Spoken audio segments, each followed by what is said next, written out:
Marami sa atin mga idol ang nakaranas ng kahirapan sa buhay. Nakaranas kung paano kitain ang pera sa mahirap na paraan. Marami sa atin ang pinasok na ang lahat ng uri ng diskarte para lamang kumita at mayroong makain sa araw-araw. Subalit marami pa rin sa ating mga kababayan mga idol ang nananatili sa ganoong klaseng kahirapan. Hindi man lamang umaangat-angat sa buhay at nananatili pa rin kung nasaan sila ngayon. Subalit marami rin sa atin nga mga idol ang umangat o masinso sa buhay. Ito ay dahil sa tiwala sa sarili, pagpupursige at determinasyon at tiwala na siya ay makakaahon sa kahirapan dahil ginagawa niya ang lahat para sa kanyang pangarap. At ito nga mga idol ang nangyari sa ating tampok ngayon na walang iba nga mga idol kundi si Diwata. Siya si Deo Balbuena mga idol o mas kilala bilang Diwata.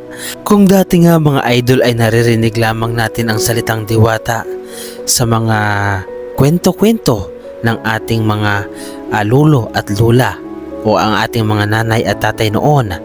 Ngayon nga mga idol, ang Diwata na ating makikilala ay isa na ngayong sikat na personalidad na kung saan nga mga idol siya ay isang LGBTQ member at Paris Overload Queen na si Deo Balbuena o mas kilala sa bansag na Diwata. Ang buhay noon mga idol ni Diwata ay napakalayo kumpara sa buhay niya ngayon. Kung noon nga mga idol ay siya ay nagtitinda-tinda lamang sa gilid-gilid para kumita ng pera, ay aba napakalayo na nga mga idol ang narating ni Diwata dahil noong 2024 nga mga idol ay umugong ang kanyang pangalan dahil sumikat nga mga idol ang kanyang paninda o ang kanyang negosyo na Diwata Pares. Nung una nga mga idol ay paunti-unti pa lamang ang customer ni Diwata.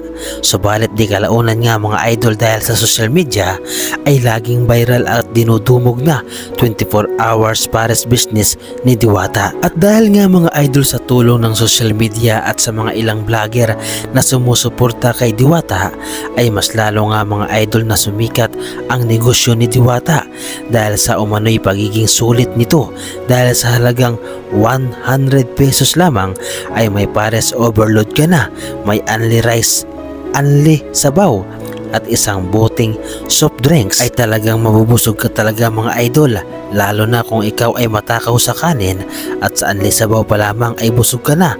Samahan pa nga mga idol ng isang soft drinks ay talagang mapapasigaw ka sa sulit sa busog. Subalit maraming tao mga idol ang nagsasabi na para sa kanila nga mga idol ay kumakain lamang sila, hindi para sa mismong Pares ni Diwata, kundi para balik-balikan ng mga tao, kundi ang lasa ng tagumpay na nakamit ni Diwata dahil sa kanyang pagsisikap sa buhay. Sino ba naman kasi nga mga idol ang mag-aakala na ang dating gay construction worker ay nakatira sa ilalim ng tulay at madalas pagkatuwaan at pagtawanan ng mga tao noon ay ngayon ay asinsado na. At mas lalo pa nga mga idol na nakilala si Diwata noong pinagkalooban siya ng 1 milyong peso at bahay ni Rosmar. Walang mapaglagyan at umaapaw ang saya nga mga idol ang naramdaman ni Diwata dahil nga mga idol sa ipinakitang kabaitan ni Rosmar sa kanya. Biruin nyo mga idol, 1 milyong piso sa isang iglap lamang yan at may bahay pa. Ito ay lahat ay bigay ni Rosmar at marami pa nga mga idol ang nagbigay ng tulong kay Diwata. At bukod nga dito nga mga idol ay minsan din siyang natampok at nakasali sa palabas na Batang Quiapo. Sari-saring mga magagandang oportunidad nga mga idol ang dumating sa buhay ni Diwata sa loob lamang ng 1 taon. Ang buhay na pinapangarap noon ni Diwata na makaahon sa kahirapan sa isang iglap lamang ay kanyang natupad. Subalit sa kabila ng kanyang kasikatan mga idol ay hindi talaga maaalis. Hindi maaalis ang mga tao na sa kanya ay naiinggit. At marami rin nga mga idol ang nagsasabi na itong si Diwata ay bigla daw di umanong nagbago. Marami ang nagsasabi na yumabang na daw si Diwata, nag-iba na daw ang ugali at hindi na namamansin ng mga customers. Subalit sa mga hindi nakakaalam mga idol, ang pag-uugali ni Diwata ay ganoon na talaga nung una. Kumbaga, ganoon din naman ang kanyang kilos. Subalit ang dahil nga mga idol nakabihis ng maayos itong si Diwata, nakasuot ng maraming alahas, na nakaligo ng maraming bisis at malinis ng tingnan, ay iba na talaga mga idol ang tingin ng mga tao sa kanya.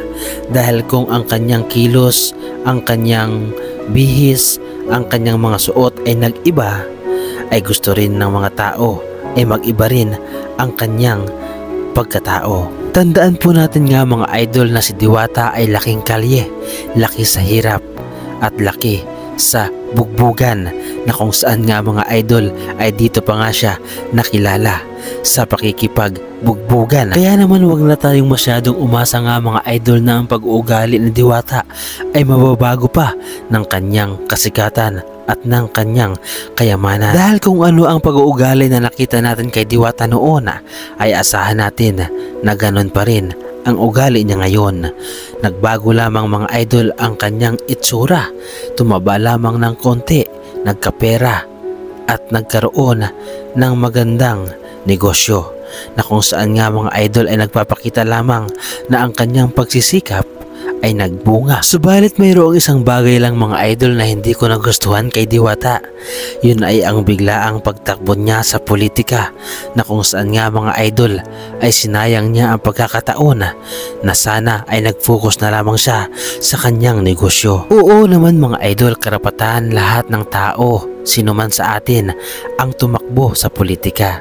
Subalit sana ang pagkakataon na ibinigay sa kanya na sumikat siya sa pagbibisnes sa pares niya, ay sana ay doon na lamang siya nag-focus. Sana ay hindi na siya nag-aksaya ng panahon para lumaban sa politika, dahil nagpapakita lamang ito nga mga idol na hindi siya kontento sa kung ano ang mayroon siya. Ganun pa man mga idol, ay hanga pa rin ako sa pagkatao ni Diwata, na kung saan nga mga idol, laki sa hirap, laki sa kung ano pa mang hirap ng hamon ng buhay ang kanyang naranasan at napagtagumpayan.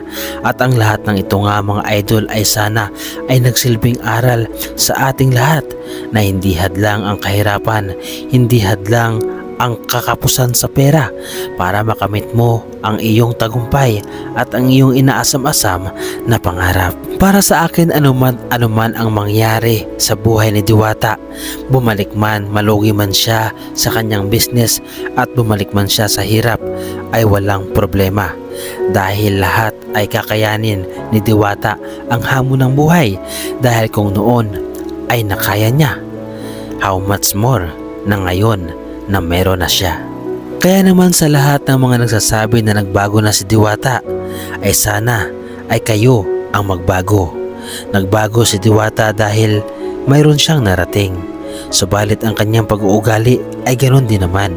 Mayroong pagkabastos at mayroon ding pagkayabang, dahil yun din naman ang kanyang ugali noon. Subalit ang kayabangan na ito nga mga idol ay mayroong saysay, dahil mayroon siyang napatunayan sa kanyang buhay na narating niya ang kanyang pangarap sa tuktok ng tagumpay. Kayo mga idol, ano ang kwento ng inyong buhay? Galing din pa kayo sa hirap na gaya ni Diwata na nagtagumpay? Ibahagi mo naman mga idol ang inyong kwento at mag-comment kayo sa ating comment section. So paano mga idol, hanggang dito na lamang muli ang ating reaction video.